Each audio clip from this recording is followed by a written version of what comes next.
Hi, welcome back to Sonoma Brain Trust. Today I have my co-host Daren Blonski. Chelsie Runnings isn't here today, but we have Chris Allen, an incredible resource for business. He is the Regional Business Development Manager of Nelson Staffing.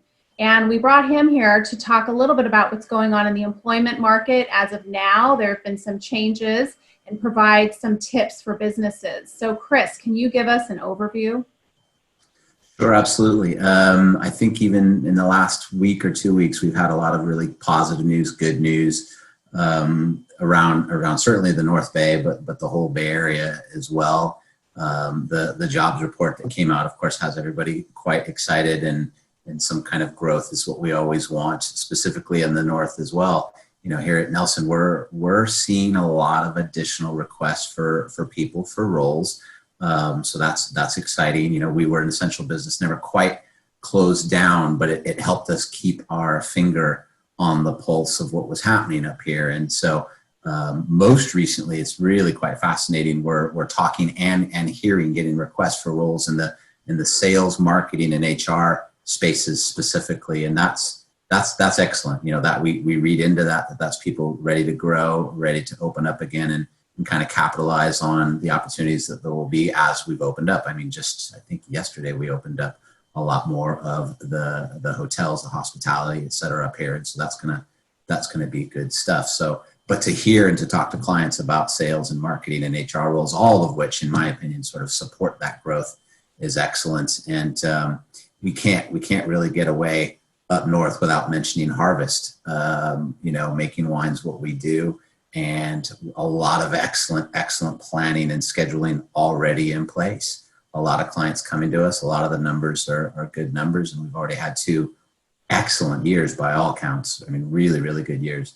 And it looks like they're expecting just as good a year, knock on wood, this year as they had the last 2. So those would certainly be the highlights right now. So Chris, jump into that for a minute, right? Because that jobs report basically through I come from the economist side of the house, and every economist out there was expecting these dire numbers in major negatives, and we got a positive, right? And so everyone was like, what was this? Tell us more about that. Well, I think everybody was surprised, including ourselves. We had been seeing, as I say, constant requests for roles, constant requests for these specific roles that indicate growth, but we didn't. I had nobody, at least internally, had been making rumblings that those numbers would be coming. And then, as I think we briefly talked about before this, a large majority of those numbers were hospitality based, hotel and hospitality based, which of course we do a lot of that in the wine region up north. So we couldn't be happier that that's what they saw. We are certainly looking forward to hearing all those calls, which should be starting this week, now that we're all going through our various kind of compliance processes, guideline processes, getting ready to see how to open and to do it safely, do it with distancing and all the rest. But I expect that we're going to have most of our wineries and various eateries and all the rest opening now in both the Napa and Sonoma, and possibly even the Solano areas up north here, to take advantage of it. And we'll be ready to help them do that. Well, and Chris, what are you seeing with respect to the type of candidates who are out there? Is there an interest in people coming back to work, or is it a challenge that some folks are still wanting to stay home and collect that unemployment? Sure. So there's a few items there. There's some spectrum, absolutely. The unemployment rate seems really, really high, makes it seem like it's a really tough situation, I suppose. We've not actually seen a load of candidates coming through our doors wanting to sign up, looking for roles for a variety of reasons. I think the federal top up, I believe, is where that came from. The 600 extra certainly has impacted people. There's a lot of questions mixed in between fear of coming back, safety coming back, medical conditions coming back, those around me, if I have youngsters or parents that I'm taking care of. And with those different sort of things to help them out, they've not needed to come back as much. And so we have clients coming to us asking us about how many are there. Surely you should have tons and tons of people that you might be able to show me. And you know, kind of the practicality, at least as of this week, maybe even today, it keeps changing so much, is that I would say the unemployment rate feels maybe slightly higher than it was when we went into this, which I don't know if you recall, Mary, in one of our meetings back then, we were just a hair above 3% unemployment in the North Bay at least, and we actually saw 2.9 just before this all happened, right below 3. So obviously it does feel like it's a little higher than that with the people that we're finding, but not a lot, certainly not these dire numbers that we're seeing. So a lot of them, I think, are staying home. So that's sort of one point of what I think you asked. The other is, which is, I think, great for clients, the ones that we are having come to us, they're not necessarily any different to that. Maybe they're willing to take a little more risk. Maybe they don't have young ones. They're not in it. They don't have any medical conditions. But what we like to say is that our candidates have always been the ones looking for new homes. They're looking for places that will take them on board, make them their employee, give them their benefits and all the rest, and join that culture, join that company. That's not changed that much. And for them to still be there, and for them to still be searching for those new homes and those new businesses that will be just right and fit well for them, might just be an added plus right now, that they're not at home. They don't have any of those conditions causing them to have to stay at home, whether it be, financial or risk or any of that. They're still there. Those might be the kinds of people these employers have been looking for all along. They might really be. So I would absolutely say for all of them to reach out and ask us about who we have. I may have missed the first part of that. It felt like about almost a 3-part question if I missed something. You got it. Okay, excellent. So, Chris, let me jump back on a point, because I heard you say that we reached this 2.9%. I've heard numbers like 18% and 20% coming from the governor. So what you're saying is that those numbers might be just completely off from what you guys are seeing.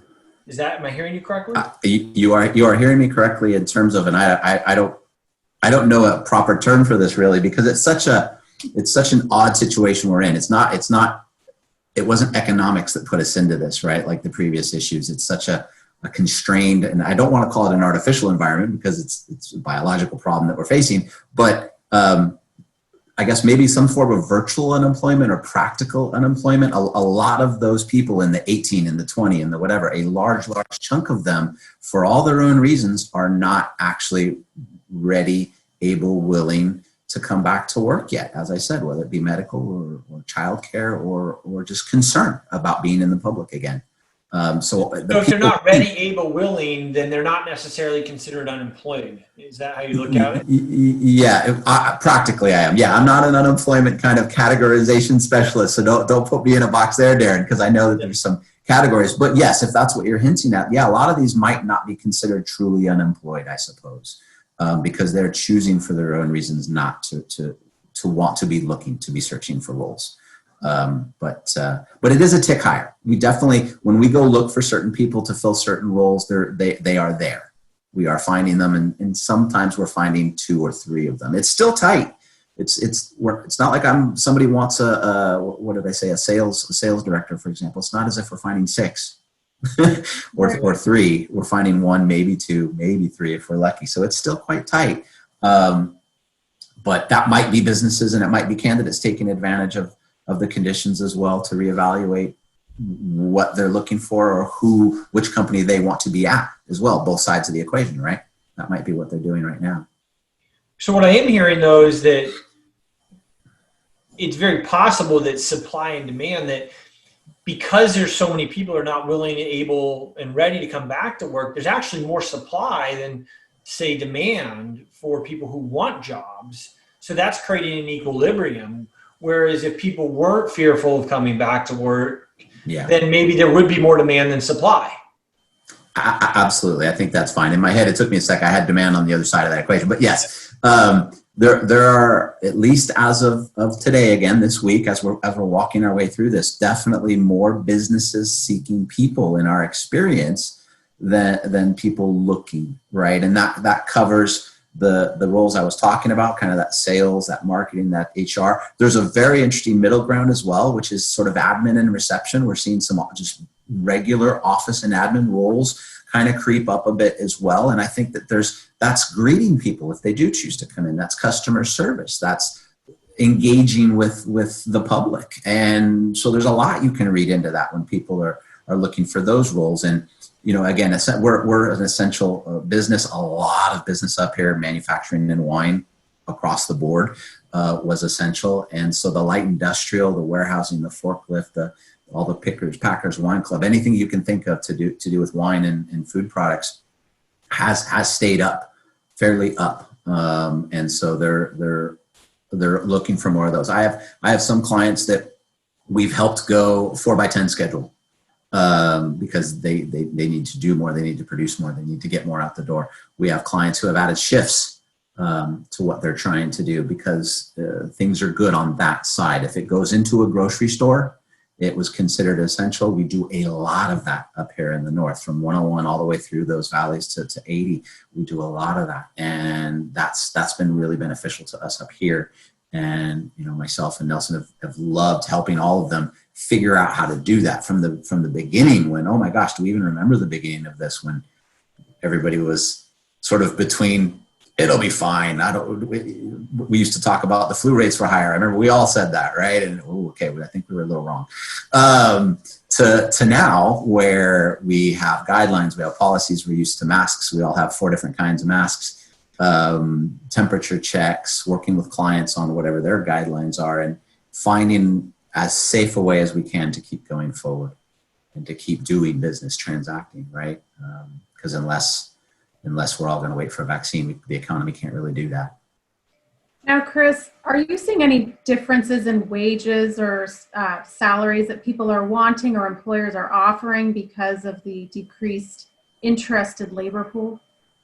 That's a very interesting question. So yeah, going back to the clients, the companies coming to us, and these numbers that Daren's quoting, these numbers of unemployed, there has certainly been a belief that the rates could possibly alter in their favor, or that the supply side, I guess you had said, Daren, would have gone up quite a bit in their favor. But for now, it just hasn't.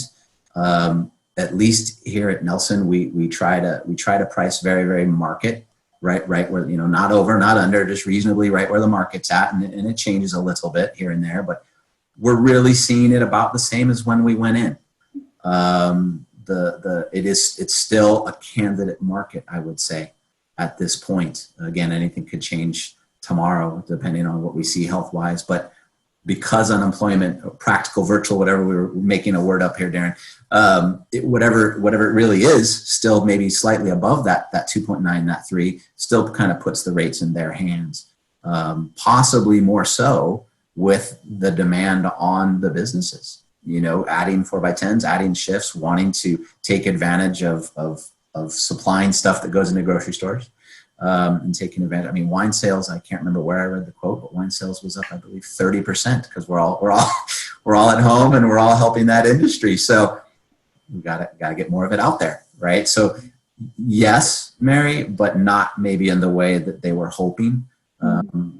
It definitely in a way to the candidate side of the equation that they're happy of, that's not changed. Because if they're working, they want to earn that market reasonable rate, and so they still are.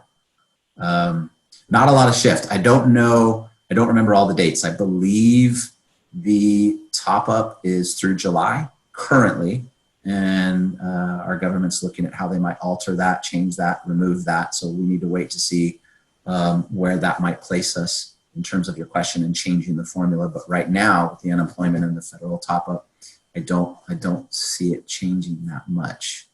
But I'm not an economist. So yeah. Well, thank you. You know, it would seem there's like this, the name of the game, it would appear, is, are you willing to risk the potentiality of exposure, right, to COVID-19? And that seems to be the what's holding down the demand for jobs right now. Mm-hmm. Interesting if they do find a therapeutic or a vaccine, if all of a sudden you just have a massive influx of people coming to the workforce, that then you have a real demand shock, which is what you typically see in, you know, more depressionary or more recessionary, where you have a lot of demand but not the supply. It'll be interesting, you know, in some levels everyone's hoping for that vaccine, but a demand shock could actually throw us into a worse economic situation, because those situations tend to be self-fulfilling. everybody's rushing to the door to get a job and there's no jobs to be had, the emotional sense of the economy shifts for everybody, which could become self-fulfilling for another leg down. Interesting thing to watch will be whether or not we get a demand shock there with therapeutic or vaccine. I think that's a very interesting point. I guess local flavor for that would be hospitality and would be the summer season. Absolutely right. I think that knock on wood, and hopefully we've begun. I lost track. Are we stage 3? Is that kind of what lets hospitality open again? I don't even know what they are anymore. Yeah, I've lost track. But as long as they can open, whatever that is good. That it's not too late. In terms of season, it's not too late for hotels. It's not too late for the wineries and all the tourism that we do up here, which is such a vital part of at least the North Bay and how we do it. And the numbers are large that cover that. And so fingers crossed, we will see both sides of the supply and the demand. We employ a lot of people up here in tourism. We really do, not just through Nelson, but in general. The day trippers that I know Visit Napa Valley would quote that come here to spend money, and the people that come and stay over for a few days. So if we can get them back, and by all accounts, anecdotally, those that I talk to in tourism bureaus, those that I talk to at hotel spots and everything else, the demand, or the interest, I should say the interest is probably fair. The interest is still there. People are saying, when can I come visit? Are you open? Can I come visit? Those kinds of questions. And so hopefully they do. Hopefully they come. And then all the auxiliary and all the sort of parallel jobs, roles, and transactions from a business perspective that we can make to support that industry would warm up and be okay. Coming out of season, I don't know. And of course we have to live through, I guess, what we were talking about in the beginning in terms of summer will make it go away and it will come back in winter. I'm not Fauci. I have no idea how real that is. But the good news for us, at least, is if it did go away or we figured out a way to get the summer season done, there's a lot of business that we could accomplish in that season come winter, right? When we slow down again anyway. Naturally we do, right? And so it would be nice to take advantage of that. Both from the manufacturing and making of wine side, harvest, right? But also the tourism side, right? There's such a tick-tock going on. I even tell locals all the time, I'll joke with them, I'll say, we're entering that period where we're like that, all those ducks on the water where they look totally calm and beautiful and everything, but underneath at 2 a.m. we're paddling like mad to start making wine, right? And we do have the night and the day side up here, don't we? It's absolutely fascinating. It'll be really interesting to see. You couldn't help it with some of the fires we saw with all these winds this weekend. Yes. Just thinking, man, I'm just hoping we make it through fire season in Sonoma County without any significant fires. Because if we have to shut down again, like last year with the Kincaid fire, that's not going to be good for the economy. So that's one thing I have noticed with all the fire service is they're really aggressive on fires. So let's keep hoping the men and women who serve in the fire service can keep the fires down this year, because that would be really forget COVID for a sec. If we had to shut down for that too, that would make this year really difficult. So many of my clients I talk to have businesses on the Sonoma Square that they're just really suffering from last fire season still. Yeah.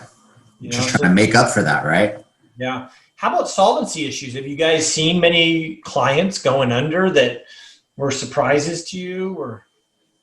No, that's not to say that it hasn't happened at all. I'm not, for anybody that's going on, I feel for them, of course, but no, not really. We've seen changes in approaches to hiring in some cases, maybe pausing in hiring in some cases. We've definitely seen some people go through what everybody went through, some furloughs, maybe some layoffs, some adjusting to how or what they're going to do with their staff, with their clients, with their products, but nothing sort of that drastic, thankfully. And if anything, maybe again, just a few data points that we're coming back from that now as we start to think of opening up again and bringing a couple people back, reopening office locations that are not necessarily essential, not manufacturing, but maybe the office side, let's say, of a manufacturing division, bringing some more of the office and admin staff back. I know for us, we've opened our first branch. Nelson's opened for us to go back to work in our Napa location today. So we're going through that, and we're going through our own protocols and processes and learning how to do that. We have our VP of safety there walking us through how we'll do masks and do meetings and clean things down. And so again, it's all, I like to be a positive person in general. So it's all positive. It's all trending the right way. If we look at it in that light, it's slowly opening, isn't it? And so thankfully we might be in time to stop a lot of what you were thinking might be there for anybody on the edge or anybody that's close. We might get back to that, which would be wonderful for everybody. On the fires, by the way, we felt so fortunate with all of our candidates and all of our clients last year with how everybody was and how they all handled themselves and how they treated each other and all the rest. We actually, I don't remember all the numbers, but I do remember telling lots of people when it happened that for the most part, we were able to keep everybody, as I recall, employed and almost all clients producing however they needed to do it. And it was during harvest as well. And so many of the wineries had sort of, to your point, maybe this week, just finished picking all the grapes. They had just kind of done what they needed to do to be able to get out of the land part and into maybe a more controlled area with masks for smoke or whatever and get going. And so very fortunate in terms of that timing. Very, very fortunate. I'm pretty sure we kept almost everybody employed and all the clients meeting whatever goals they needed to meet. Well, and maybe that's part of the, I hate to use the word blessing and all this, but since now people are getting more used to like a virtual workplace in some instances, you know, it makes the businesses more able to pivot to what they need to do and continue to operate even in the wake of, you know, office closures. Technically, you can still have people working from a safe place where it might be. Yeah, no, absolutely. The remote working has been interesting. Obviously, what's happened in the Bay is amazing. I think we're all going to have to wait to see just how real that is and what kind of impacts that might be from a capacity, real estate, everything perspective, because those are not small numbers in the Bay, right? Those are big numbers that they could be looking at. You know, even our own president at Nelson, Joe Madigan, he was interviewed by the Press Democrat talking about remote working and how coming through this, I mean, look what we're doing right now, right? Coming through this, even us, we've looked at how do we keep this going forward? What have been the benefits? How can we look at this as something to keep in some way? And so I'm sure we'll learn our own lessons. We certainly have, and find ways to take that forward. I think he had told a story, if I recall, about how he was thinking of people, because, you know, Nelson's predominantly in California, and who maybe had left the state, I'm guessing, or just for whatever reason had to not be a part of our family anymore and left. And he went, well, hold on, if we can do remote, I can hire those wonderful staff back and they can still work for us. So I think he's teasing that up. He's thinking, well, and I think that's what everybody's doing, quite frankly. And to, again, Daren, to the point of the unemployment, and in this world where the people really are the engine of everything, I don't really mind where you are. If you can still perform the functions I need you to do, please come back or come on board. Yeah. It's really, I mean, especially like I'm in the financial advising business, and there's just such a productivity gain of not having to be constantly driving everywhere. Right. I look at how much I can get done during the day, and I can talk with that many more clients. The gift of this situation is that the expectation to be in person has shifted. Yeah.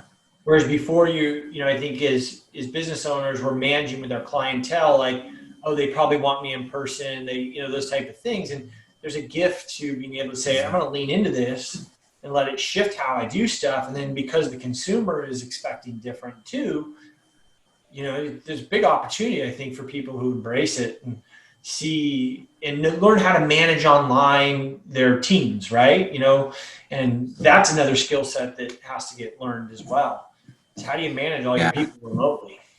And it's not just tech anymore, right? I think that's what's happened in this, is that it's not absolutely not just tech anymore. It can be potentially any industry, other than, again, where you need to be hands-on if you're making, right?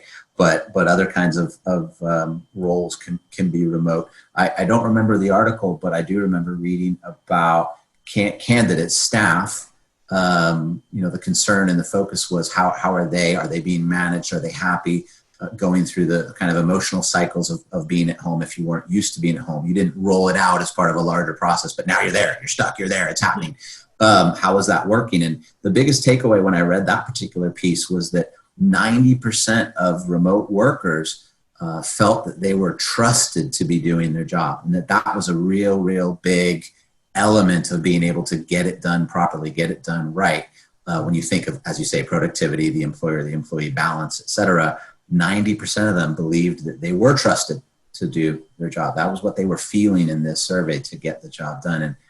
And I just think, wow, because I do recall a lot more articles around how do we measure people, how do we track people, how do we ensure that they're being productive. But it seemed, at least narratively from my point of view, if you let them be and sort of trusted in them in a loose way, of course, still have some measure of productivity or results, but that was what they felt, that it was okay.